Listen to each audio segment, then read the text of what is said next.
Sabi nga ni Madam Chair, hawak niya ang beat. Sino ba naman ako para pigilan ito? Sabi nga ng kanta, huwag mong bibitawan.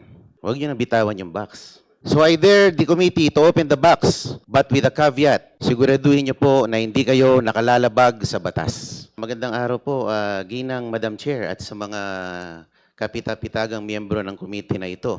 Marahil ay inaasahan nyo na ako po ay magbibigay ng manifestasyon para tutulan ang pagbubukas ng box na yan mula sa BIR. Ang katunayan po, ako po ay hindi tututol. You may go ahead and open it all you want. Sabi nga ni Madam Chair, hawak niya ang beat. Sino ba naman ako para pigilan ito? Sabi nga ng kanta, huwag mong bibitawan.